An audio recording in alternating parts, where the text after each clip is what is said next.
quite hot today. Very hot. That's the reason most of the classmates are absent. So what they're doing in the hostels, they will enjoy the same shade hot. Comparatively cooler. Because there are trees of they will enjoy TV for the whole day. They going to enjoy, going to entertain themselves for the whole day. Okay. So actually, the thing is that I have got this PowerPoint, as I have told you. I have got the PowerPoint. So we will fix it. And again, some of the students are missing. So it will basically it will be meant for those who have been missing right from the first classes, like Sibarika. Then there are also students Arijita, Subham.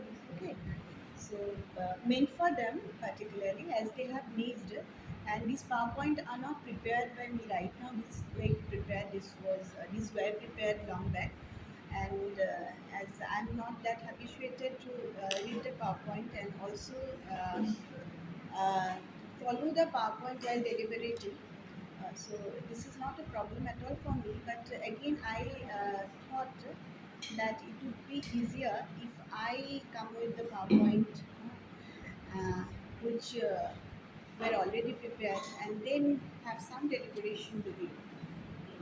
Is it clear? So I'll put it, but not now.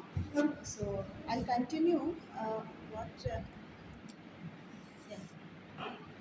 I'll continue with what we have discussed yesterday. Yesterday we have discussed on the role of NGOs and IGOs. And I have also told you that there is a long list of abbreviation which will help you to understand the function of the NGOs better. And those abbreviation may look very confusing, but at the same time, it will also be easier to distinguish the function of the NGOs. So you do have a basic understanding of NGOs, and in one class we have discussed about the challenges of NGOs, which are also very very important. To go through the lectures, you will absent of that class, and we have started the first stage of community mobilizations, how to mobilize the community, how to identify the problem, and also barriers of community participation that we discussed. And in the last class, we have discussed about the relation of NGOs and IGOs. IGOs are basically intergovernmental organization, as I have already told you. Those are transnational organization, you might also say, or transgovernmental organization, and they do have a distinct relation with the non-governmental organization. Okay, and we also have discussed the relationship NGOs with government. So in one class we have already started that discussion, relationship of NGOs with the government body. Okay, and yesterday we also incorporated a bit about this 5-year plan to understand the relationship of NGOs with the government. Okay, so from what we have started in the last class about the IGOs, intergovernmental organization.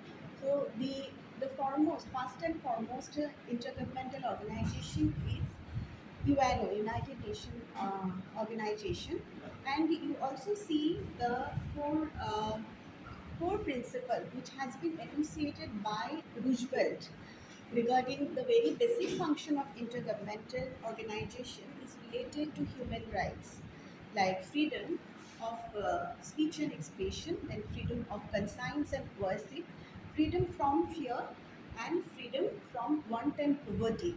So these are the four very basic principles on which international organization, the function of international organization have revolved around. Okay, so there is a charter also. The charter try to bring out all the states to bring forth peace and security across the world. Okay, and there are also member states. And unlike the League of Nations, as I have already told you, uh, where the agreement is facilitated by the high contracting parties and the state, here in United Nations organization, the agreement is facilitated by the people, individuals, and the groups. the very first line of the chapter, "We the people of the nation," also embrace the same philosophy that United Nations organization is the uh, hope for humankind. It is also the actor of brotherhood. So it is an expression of faith as well as confidence among the people, and hence it takes into consideration say, the role of NGOs, role of groups as a social agent in development. Okay, so when we are talking about these IGOs, basically IGOs are also made up of those states which are sovereign. So non-sovereign and colonized state are not part of IGOs. Basically, state as a sovereign entity can make an agreement. So that is on condition that in order to form an IGO, a state has to be sovereign. Sovereign. But here it is a deal between the states. Okay, and deal among the states. So state, it is IGO is state centric, as I have already told you. In opposition to NGOs, where NGOs are people centric. Right, so that is a distinguishing element between the NGOs and the IGOs. The IGOs are state-centric. If you look at the long list of applications, there are also some like organization like AMO, membership organization, and ASO, membership support organization. Right. Then also you have international development institutions, village development association, then also advocacy group and network. So we have a long list of applications like you have that AGN. AGN stands for advocacy groups and networks, right? AGN. Then you also have people's organization. People's organization. You also have the grassroots organizations.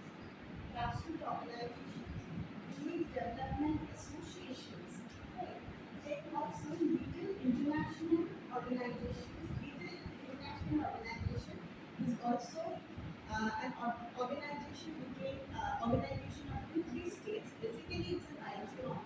It's an international organization. Then also you have MOs. Okay, membership organization, membership support organizations. You also have not-for-profit organization. Not-for-profit organization is also there. Then not-for-profit voluntary organization, which is also there. Okay.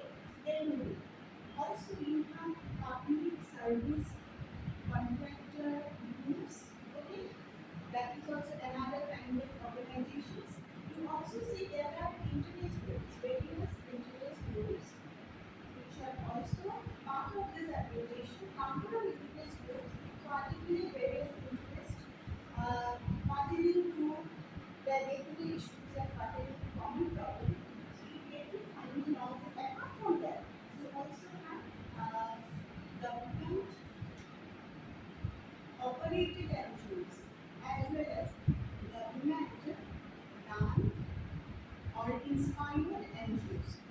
So this NGOs and government run NGOs and government operated NGOs, these are also some of the subdivisions. Which we will see. Apart from this also we have transnational NGOs. Okay, that is transnational NGOs, that is NGOs, environmental NGOs. Then also we have NGOs, business NGOs, or business inspired NGOs. NGOs. So we see these applications, and to certain extent they will want to look like green and homes and AGM are similar. But as I have told you in the very first class, that by way of the function of the NGOs, you can categorize them. So when you are talking about this function, you already know about the strategy of intervention and how it become a basis for the classification of NGOs, the strategy of intervention, as well as their operation, area of operation. Apart from that, by way of their function, we can also categorize the organization as let me come into it later as program based.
organization, that's the Andhra Pradesh, and Sati and there is Women and Village Development Association, which are basically fall under the CPO community-based organization.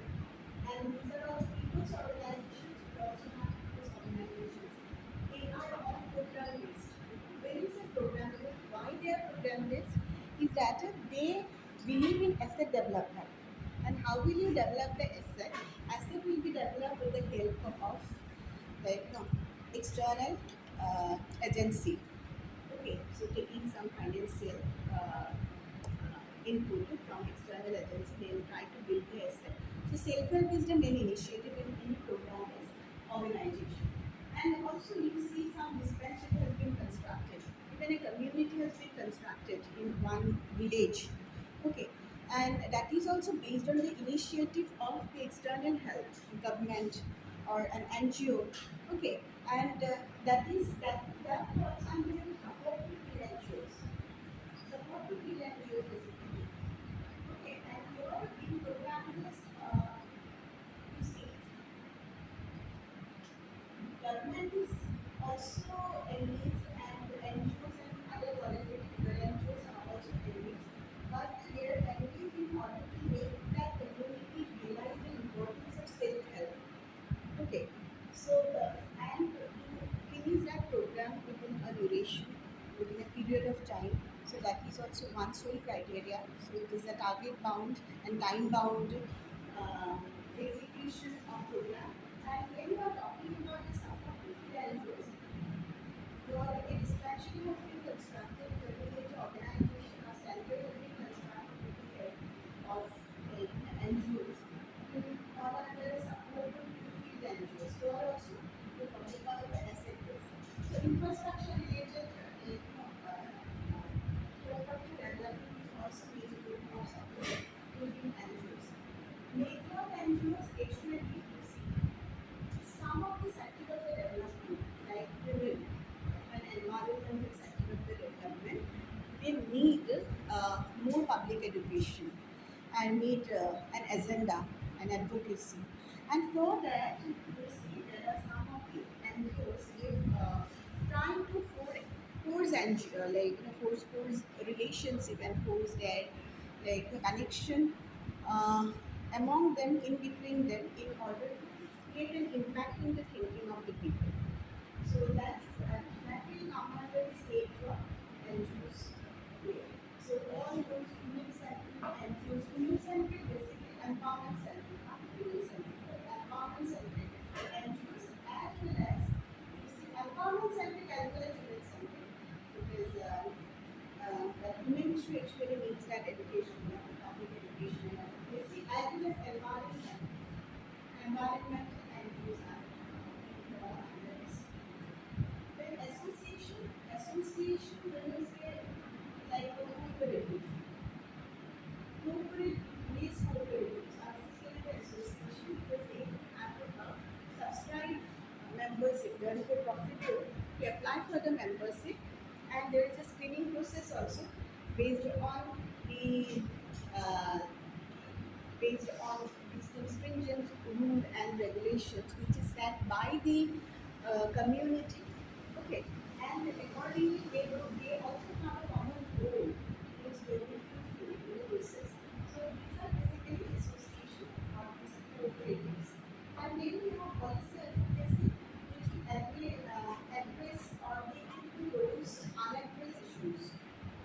Policy advocacy groups are there. So when we talk about the membership organization and membership support organization, they will not necessarily come under the policy advocacy.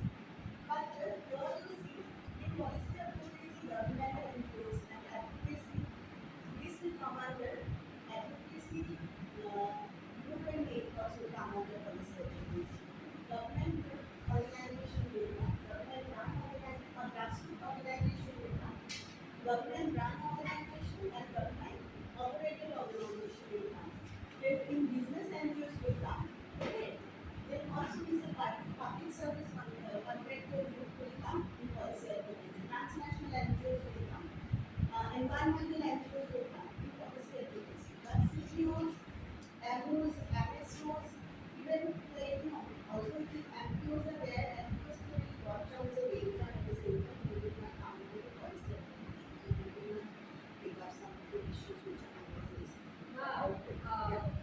all these organizations, can we say that the umbrella term, all of these organizations come under non-profit?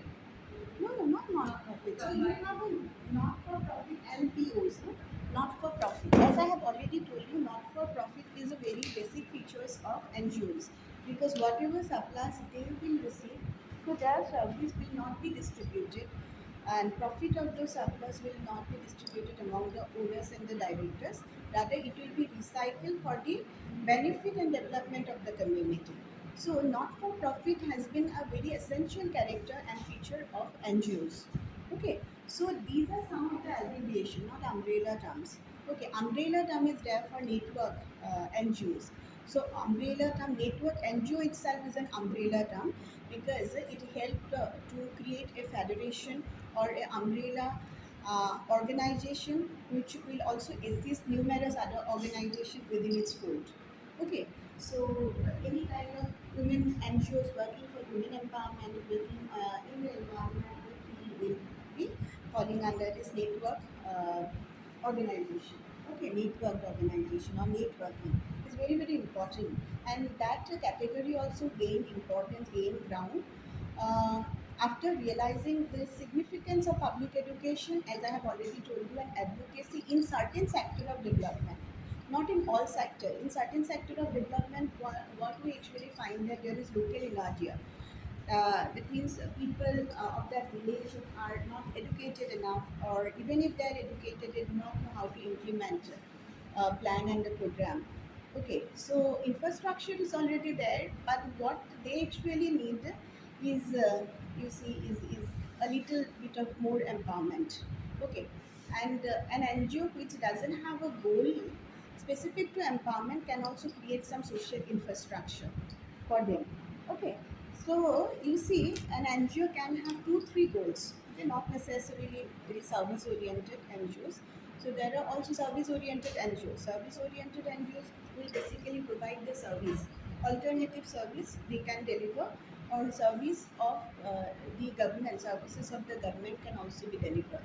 Okay, apart from that service organization NGOs, we also have expression, that is called this expressive function, expressive NGOs we say.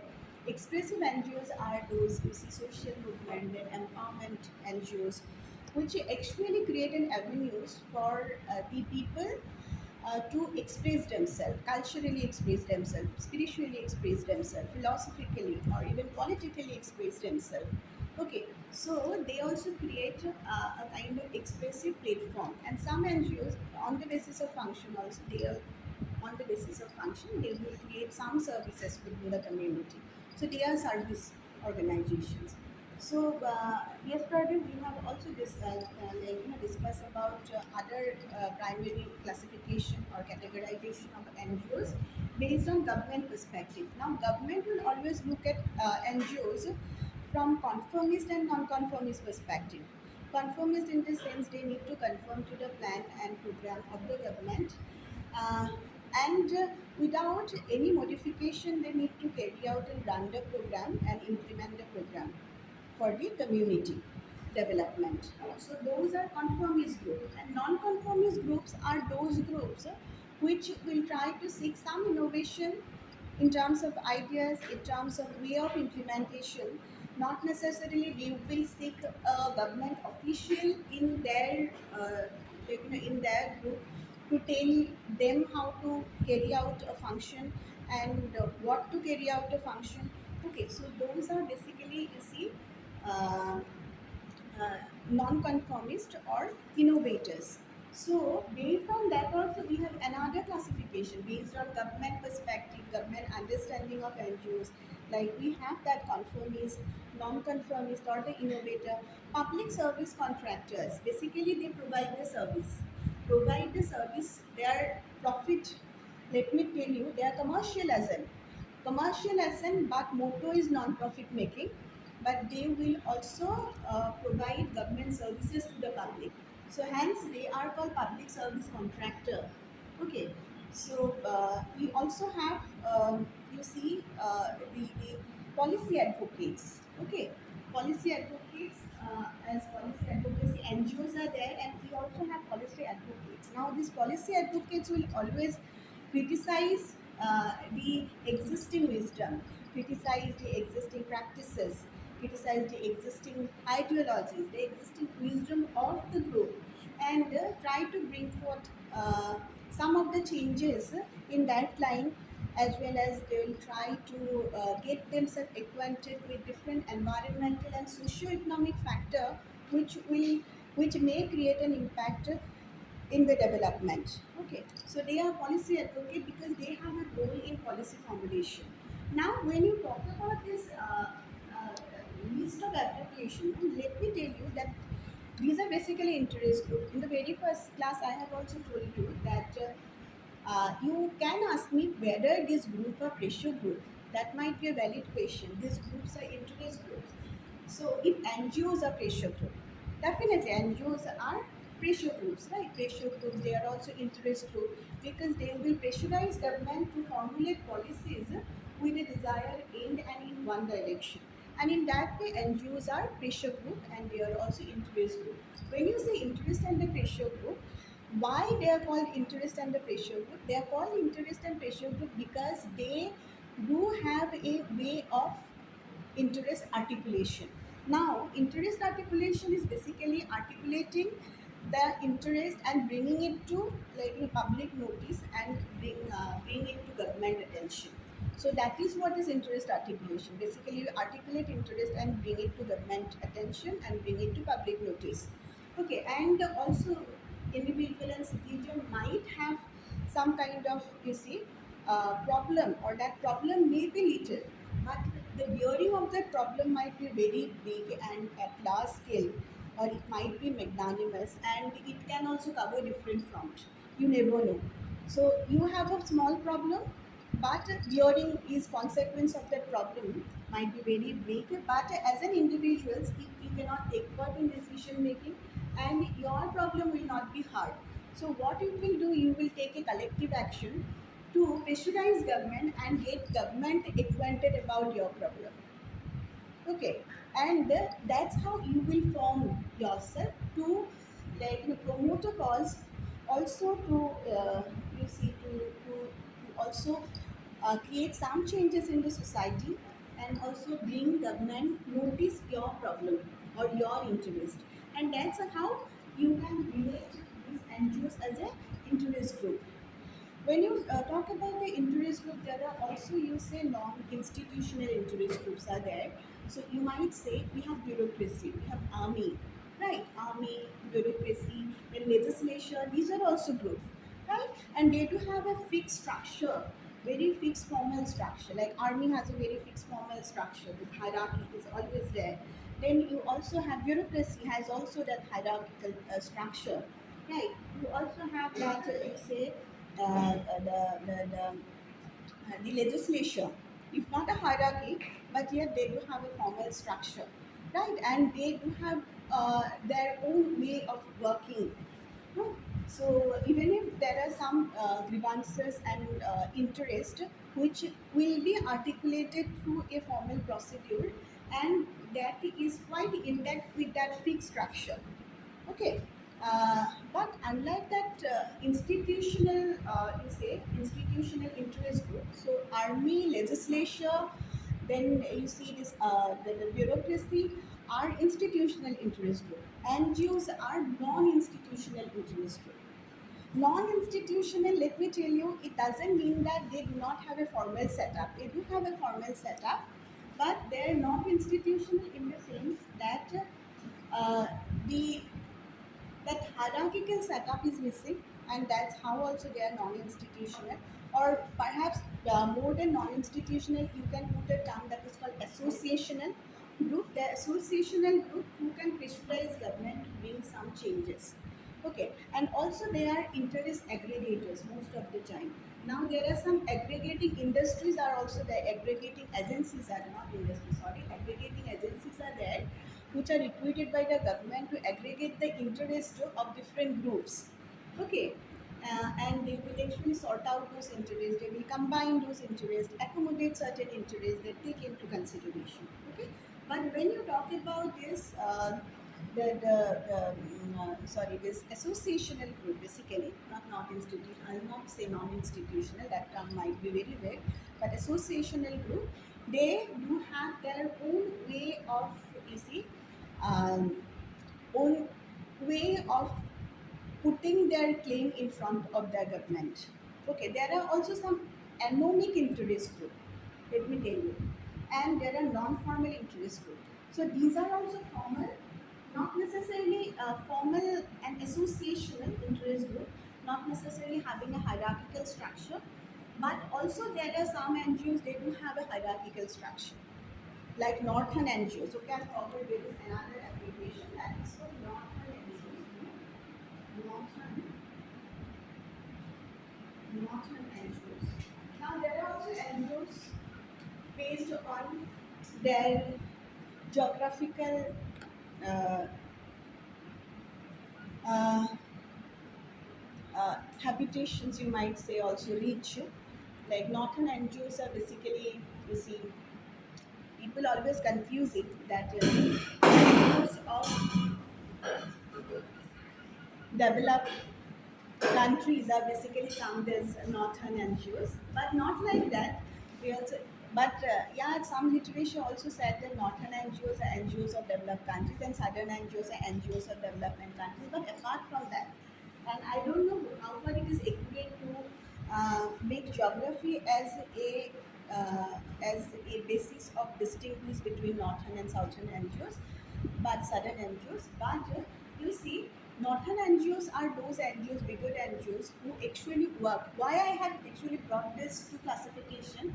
It is in relation to yeah, in relation to the purpose, so which is also related to interest articulation and you see aggregating. So Northern NGOs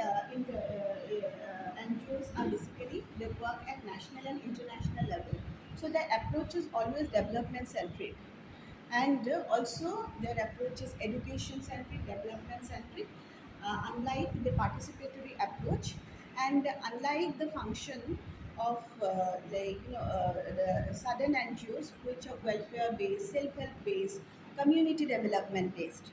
Okay, they actually think about a bigger dimension, the development and the charity. They charitize and they also bring development. And these southern NGOs are basically they talk about this community development, the self-help group, and the welfare.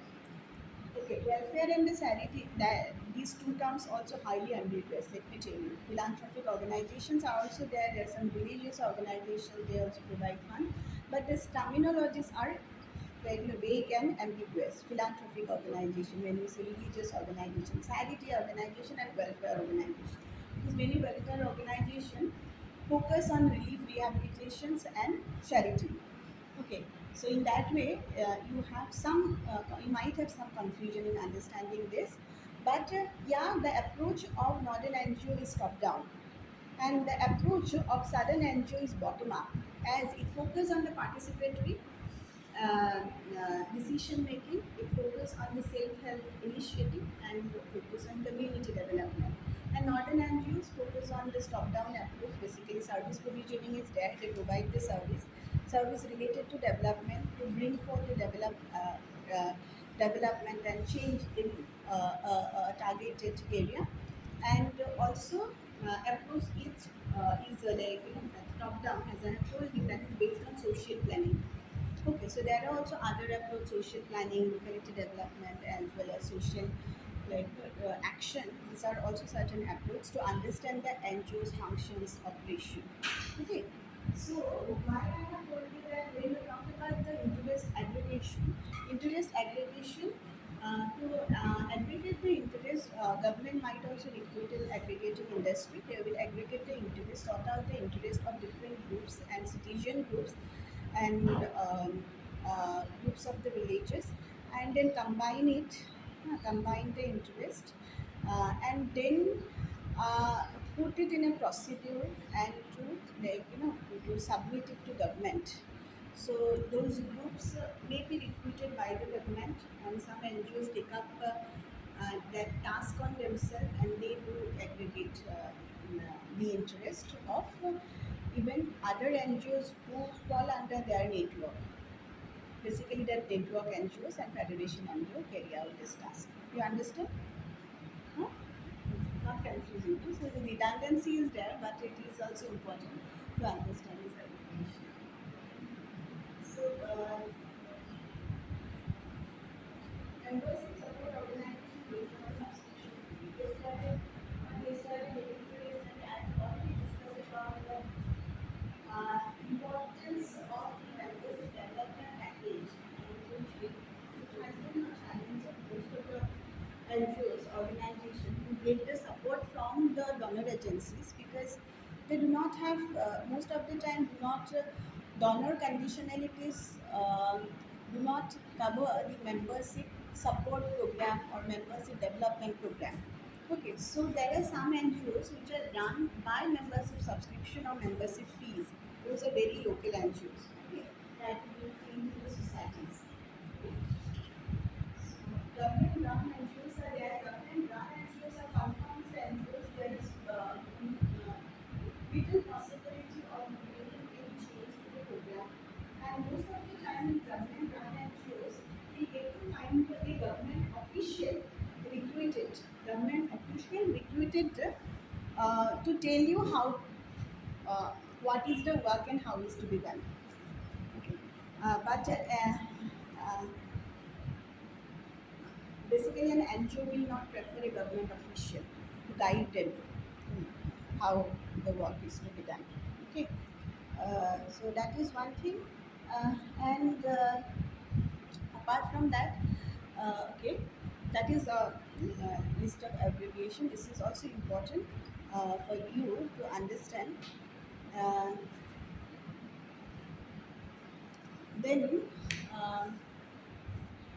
we have discussed about relationship between the government and NGOs. Okay, so and I am carry that forward in today's class, carrying that out, whatever we have discussed. In the post-independence era, there are some developments between the government and NGOs have been carried out. Then during the 5-year plan era, the planning commission was also constituted in 1950s, right? Uh, with a hope to bring social transformation uh, and rural development in India. Uh, and the rural reconstruction is envisaged in all the 5-year plan. You see, rural reconstruction was envisaged in all the 5-year plan. And in the pre-independence era also, we had some of the programs which were based on rural reconstruction. Partly we have discussed about those programs, like we have that Sriniketan program, which was initiated by Rabindranath Tagore, uh, and that is actually based on rural reconstruction, and that focused on participation of the youth, village youth, and also village community to development of produce industry as well as agriculture, and to achieve that self-reliance. Based on the Gandhian ideology at the same time, the ideology of Rabindranath Tagore was different because he was a cosmopolitan, unlike Gandhi, because his ideology is also based on that cosmopolitan philosophy. Okay, and then we also have ITWA project. ITWA project um, uh, was undertaken after independence, ITWA project, and there are project, okay, that is what Sasriniketan is a project. Then we also have project related to Sevagram and Vardha project were carried out, that is also based on Gandhian ideology. Now, when you talk about the Gandhian ideology based on inspiration, as I have told you, there are NGOs which are Gandhian NGOs, Marxist NGOs, and liberal NGOs. Now, if you look at this philosophy of the Gandhi and Gandhi's idea of development, Gandhi's idea of development is non-state approach, because Gandhi was strictly against the state. Uh, According to Gandhi, state has the capacity to manipulate the power because it is the instrument of power which can obstruct the free will of the people. Okay, at the same time, it might go also very coercive and it might go very absolute. So Gandhi want a minimal state or a least state. So in that way, we can see some of the you see commonality with liberal idea, but Gandhi is not in favor of that liberalism, the idea of least state, which is favored by uh, individualism and doctrine of individualism. But Gandhi want a Ram Rajya sort of, and which also has some ethical morals. So when you are talking about the ethical, Gandhi also said that ethical perspective. Then Gandhi said that material content cannot give a full satisfaction to the people, and hence it is quite important to have an ethical progress, and that is possible if an individual become perfect, if the community will achieve that self regulation and self prohibition. So until and unless individual become perfect, until and unless that community has reached a state that they can regulate themselves, they can at times also prohibit themselves to do or also create or do certain work will uh, which will obstruct their eternal self. So state should be there. So state will present until the time and society becomes self-sufficient. So, and he also said that he was against this individual property. He was against the property, and he also talked about trusteeship, right? In order to convert the individual property to trusteeship, and which can attenuate all the exploitation in the society, right? So, if you look at this Gandhian ideology, it inspired most of the rural reconstruction program prior to independence. Like one is Viniketan is also partly influenced by Gandhi's idea of self-reliance. Then Sevagram and Wardha district also, where reconstruction program has been carried out by the youth and villagers, and based on the idea of attaining that self-sufficiency of the village. And then also we have other programs like Marthandam project is there, that is also carried out by Christian missionary. Okay, let me tell you on the basis of the social origin of the NGOs. Yesterday I told you, in India, on the basis of social origin, we can also distinguish and classify the NGOs like Christian missionaries, then Indian missionaries, and nationalist NGO. Right? Yesterday we have said, and you say here when you discuss about the rural reconstruction program, so you actually find out the role of even Christian missionaries, even that young man's Christian association and Christian clubs, they uh, they brought together this plan of rail construction, and that was initiated in 1921, I guess, that Marthandam project. So that was an era initiated by Christian missionary, and we also know 19th century many development activities have been carried out uh, by those reformist organization, and also based on their again operation we can also classify NGOs as reformist, revolutionary, and techno-managerial. And yesterday I have told you that based on the leadership pattern, NGOs can be classified enterprise manager, maintenance manager, and um, development manager. Okay, development managers are those who basically lead the development NGOs, northern NGOs. Same time. Enterprise managers who actually work for-profit organization. Like as I have already told you, there are certain NGOs nowadays. They focus on fee-based initiative, right? Fee-based initiative like a fee-based training. So it is very difficult to even sustain the fund from donor or from other sources like government and even from donation from community. So they carry out some fee-based initiative. So the manager of those organizations are basically known as enterprise manager. And not fundraisers. Fee-based initiative has been carried out by like social enterprise, they carry out fee-based initiative in terms of fee-based training. Suppose many NGOs have um, also in their vision carry out some of the capacity development programs and training programs. So not necessarily they will get the funds for capacity development and training program initiatives, and then they can also take fee based, make it fee based. Okay, so then they will it will fall under the social enterprise. Okay. So I've discussed it in terms of challenges.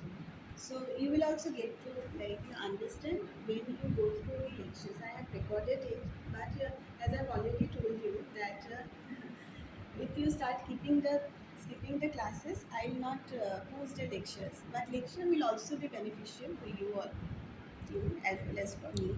So I could also find out some new books, right? And you could also make a pace, you know, you can listen to it at your convenience, and also carry out your own pace. Okay, so that is one thing.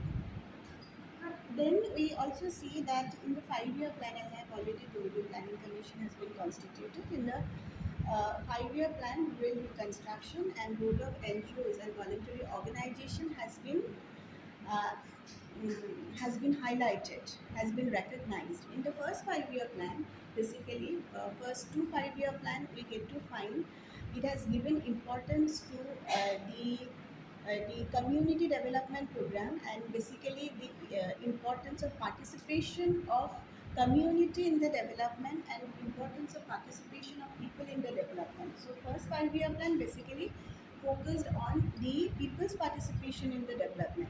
Second 5-year plan focused on the participation of government and uh, not government, official and non-official sector in the development. Okay, and third 5-year plan focused on the involvement of Panchayati Raj in local governance as well as local development. So it has also encouraged ERI in the development. So you see, and role has been determined by the fourth and the fifth 5-year plan, role of the NGOs and the VOs, how they will carry out various programs. So basically, their role has also been specified to carry out poverty alleviation program. And at the same time, you will also see Indira Gandhi has also inspired the involvement of NGO in uh, rural reconstruction and especially implementation of 20-point program. 20-point program is based on poverty alleviation. Okay, so Indira Gandhi, during Indira Gandhi's premiership, the 20-point programs were formulated, and Indira Gandhi also inspired NGOs and the VOs to take part in implementing that poverty alleviation and 20-point program, along with various ministries. Now, let me tell you that there are some bodies. Okay, so that is what third, our fourth plan again, that also talks about poverty alleviation, fourth and fifth plan. And sixth plan basically focused on we see focused on some aspect related to the, you see, improving the health, improving the infrastructure, basically the health, drinking water, okay, as well as creating employment opportunities for the people. Okay, and the seventh plan again gave a very focused attention to NGOs. When we say gave a very focused attention to NGOs, in the same sense that it focused on fund allocation of fund for NGOs. Initially, that was not recognized. So only their role in the development was recognized by the government. Role of NGOs in development was recognized by the government, but fund allocation were not recognized. So it was not formally put into practice. So Public 5-year plan put the fund allocation into practice, and accordingly, even 100% fund can also be earmarked like that way. And there are two NGOs, not NGOs, sorry, there are two agencies. One is CSWB, Central Social Welfare Board, and it has also got a very hierarchical apparatus. We have Central Social Welfare Board, we have State Social Welfare Board, we also have District Social Welfare Board, we also have Local Social Welfare Board, okay, and they usually coordinate the activities of the existing voluntary organization and NGOs and support their activities in community development, and they also allocate funds, okay, to the voluntary agencies, okay, and state social welfare board also give a very focused the area of the focused approach towards development, and their fund also streamline the target funds. Okay, so target count fund has been streamlined by the State Social Welfare Board. We also have District Social Welfare Board. District Social Welfare Board are divided into two like sector. One is working essentially for social service, and another is essentially working for uh, you see this backward community. Okay, and the local social welfare board basically try to uh, fetching the role of PRI and municipality board in development. Okay, and their role is to assist and support the BO and to streamline the fund and dispersing the fund to NGOs and community-based organizations. So these agencies are also there. They have a role in, you see, uh, in understanding the relationship between government and NGOs. Okay, and we also have the PADI. PADI is People's Action for um, Development India. PADI is also there. PADI is also responsible for disbursing the fund. Okay, and then from 7 5 year plan, we actually get to see that in all the in budgets basically, in all the departmental budget, 5% allocation is meant for NGOs, and that has to be disbursed through PADI. Okay, and later in 1986, we have actually seen the you see merging of these two important NGOs. One is PADI and another one is CART. CART and PADI. CART is Council for Advancement of Rural Technology, and PADI People's Action for Development. Merging these two agencies have formed the CACARD, Council for Development of People's Action and Rural Technology. So which will look after the fund allocation and assisting and coordinating the agencies, existing agencies in the development process. Okay. Uh, and then also we say that government are not that happy with those NGOs which are innovators who try to experiment in uh, in service delivery, try to create some kind of alternative way of service delivery. So government will not encourage those NGOs, and you see most of the Marxist inspired NGOs were even came into non-existent at one period of time, as I have already told you, and even you see because Labour parties also did not. Encourage most of the NGOs because they think that they were the sole custodian of interest of the poor. Okay, but you see, Marxist inspired and associations were there, like a trade union is an association, again, the interest group. Okay, that is an association.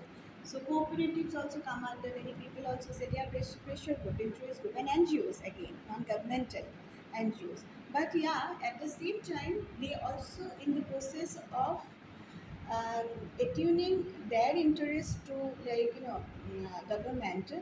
Um, policy, uh, many of the time they also develop affiliation to political party. But why they are non-governmental? Just because these organizations do not have any party affiliation, that will make them non-governmental.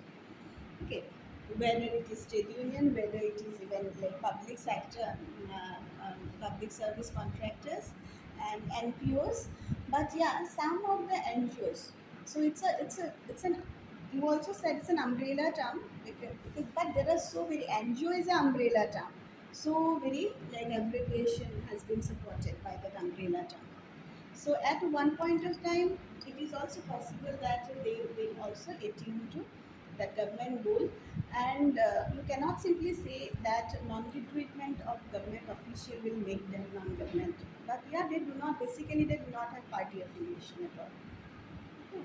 That's what make them non-governmental. But why they are not governmental? Just because they are registered, they have a legal status, okay, legal operational status, which has been endowed by the Society Registration Act, Companies Act, as well as you see Trust Act.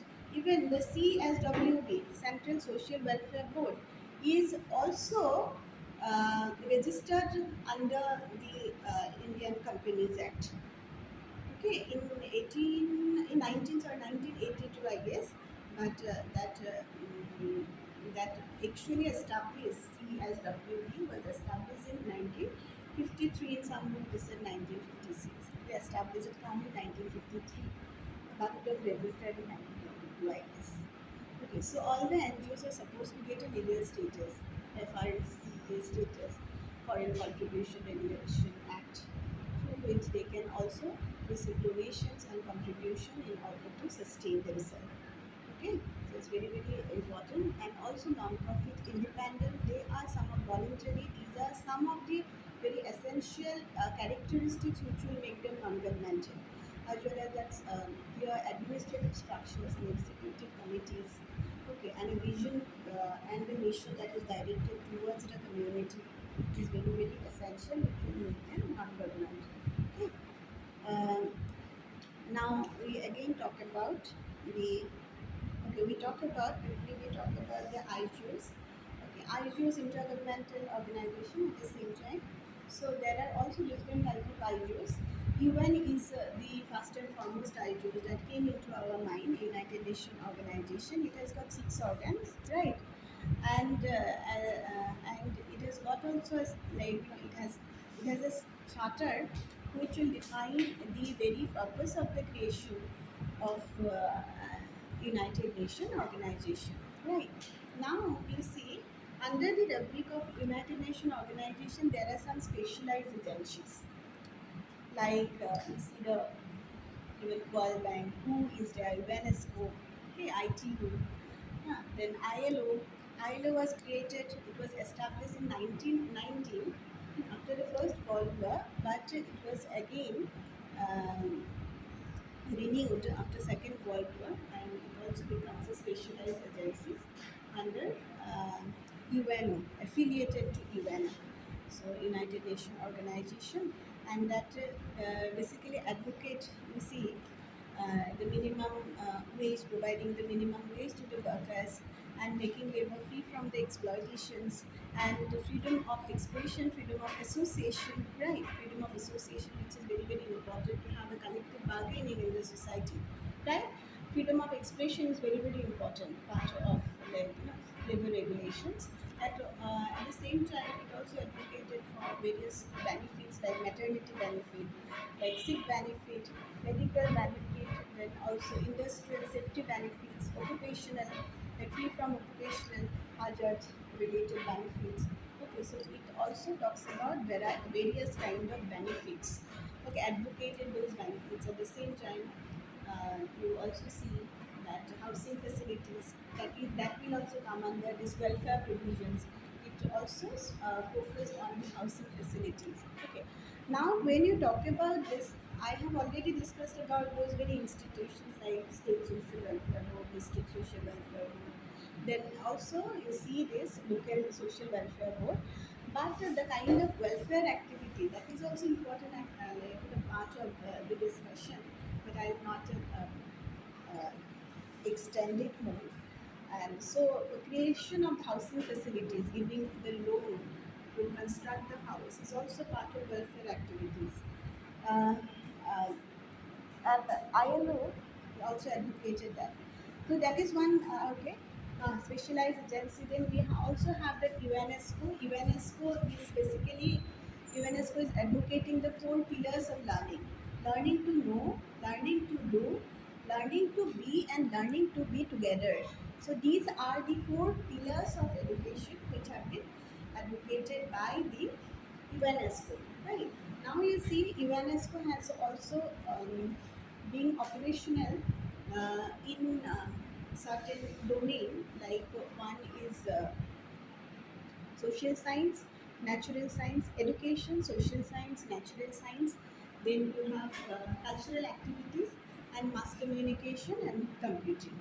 Right. So these are the domains on which UNESCO has been uh, carrying out various activities.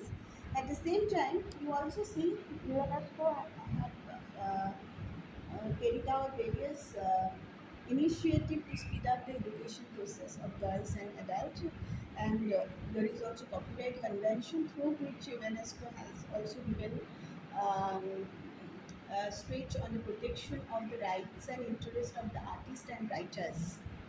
Okay, and preservation of the cultural heritage, that is also another prime focus of UNESCO, right? And you also know that UNESCO focused on freedom of information, also free flow of information, plurality of media, right? And you know that even USA had withdrawn membership from the UNESCO, taking to its policy, Arabs educational policy towards Israel, as well as taking to this uh, NAM movement and new information, new world information and communication order. Okay, so that is one IGO. You also have an IGO, World Bank. World Bank is the IGO made up of four branches basically. One is IBDR, International Bank for Rural Development, Reconstruction and Development, sorry, IBRD, Reconstruction, IBRD, um, International Bank for Reconstruction and Development. Then you have International Development Association and multilateral, that investment agreement agency, MEGA is there. And then you also have another agency, International Financial Corporation, IFC, that have formed this World Bank, and they do have their own share of activities, right? And the FAO is there, Food and Agricultural Organization, focused on production. Then you see processing and distribution of food. Basically, what happened? Sugar has come All right, now. Okay, good. after the class. Very good. So, and distribution of food. Uh, should I call you? No. Let me finish the class. I'll be finishing the class soon. And distribution, production, processing, and distribution of food equally among the people from the farm, fisheries, and the forest. So that is the prime goal, and also ensure the role of villages in the developmental process to ensure rural development is also one prime, goal and the agenda of food and agricultural cooperation. And we also have WHO, World Health Organization. So 7th April is also observed as World Health Day, right? And it has tried to find out that the different factors related to environmental degradations and socio-economic factors which could have a evil implication on the health, and also have been focused on improving the uh, standard of living and lifestyle of the poor and disadvantaged. Right, and all these, you see, specialized agencies have been providing what?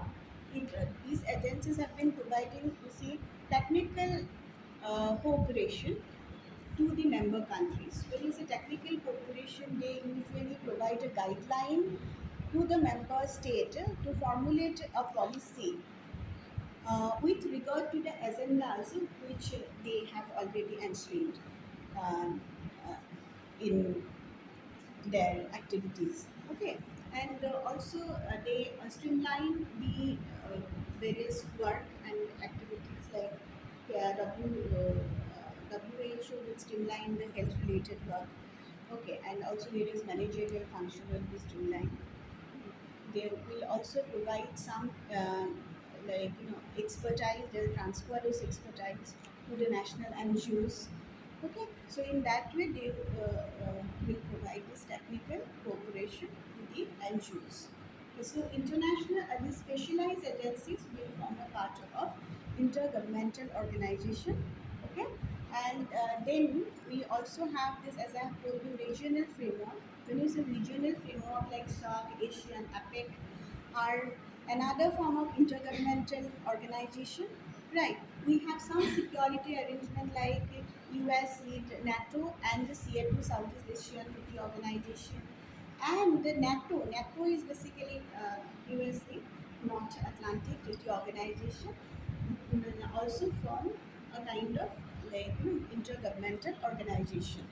Okay, and you see the approach of intergovernmental organization is state-centric. Okay, and but there are not many intergovernmental organizations nowadays. Only 5% of intergovernmental organization who has a very state-centric approach, and they collaborate and you see make agreement among the states. Okay, and now they are also collaborating with NGOs. So IGO's collaboration of NGOs is one of the very uh, recent or innovative area of interest of study or area of study. And here, when we talk about this IGO's role with the NGOs, it is very, very important to understand the consultative status. We have discussed about it, right? So, consultative status of NGOs. So, NGOs' role with IGOs is based on the the, the gain of obtaining of consultative status in the in the United Nations organization. And ECOSOC, one of the organ, Economic and Social Council, one of the key organ of United Nations organization, is basically responsible for giving this consultative status to NGOs. So NGOs need to apply for consultative status, and their function and activities will be reviewed by ECOSOC as well as one committee, that is United Nations subsidiary committee of United Nations General Assembly.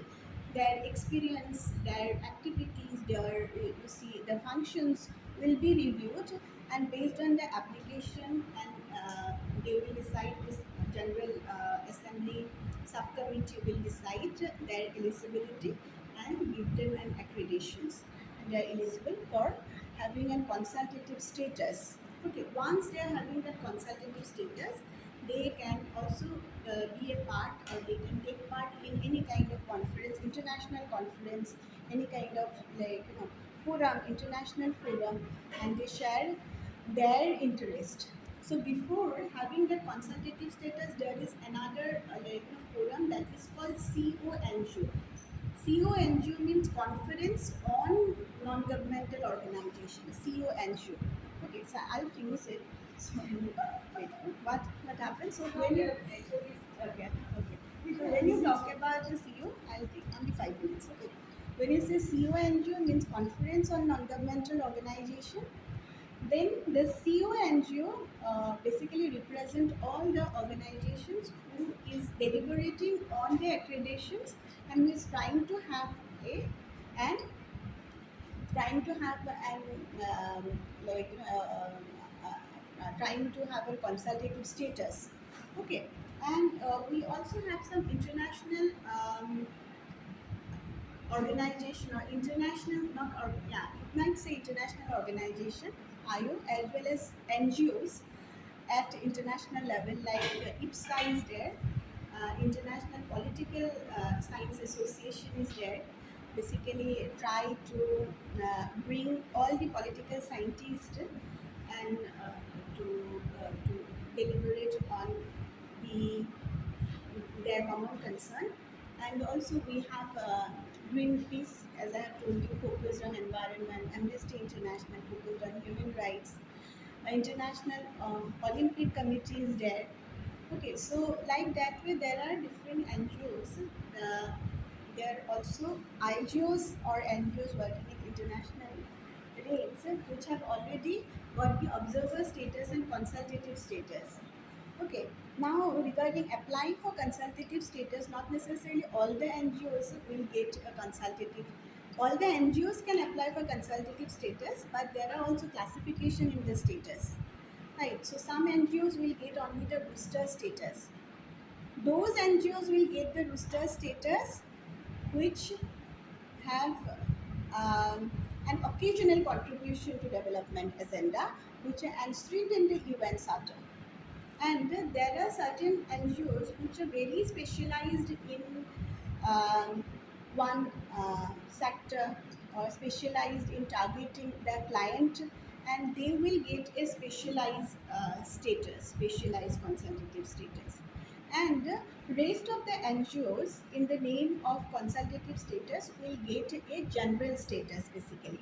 Okay, or within the consultative status, under that consultative status, they will get a general status because uh, they have been engaged themselves in, in the activities enshrined in the UN Charter, or that is inconsistent with the agenda enshrined in the UN Charter. Okay, and then one thing, Department of Information, Public Information, that is very very important. That is also international um, committee basically. 18-member committee members are represented for the 2 year. They are elected for 2 years, and they are representative of countries across the world. So the DPI is responsible for organizing and scheduling international workshop and the forum, and also determine the visibility of those NGOs which have got the consultative status. So DPI also provide the grant pass through which those NGOs can access to audiovisual library, access to Dark Hammarskjöld library. There is a very famous library in USA. Access to the video film. There is an extensive collection of film in the NGOs, and access to various materials and documents and press releases.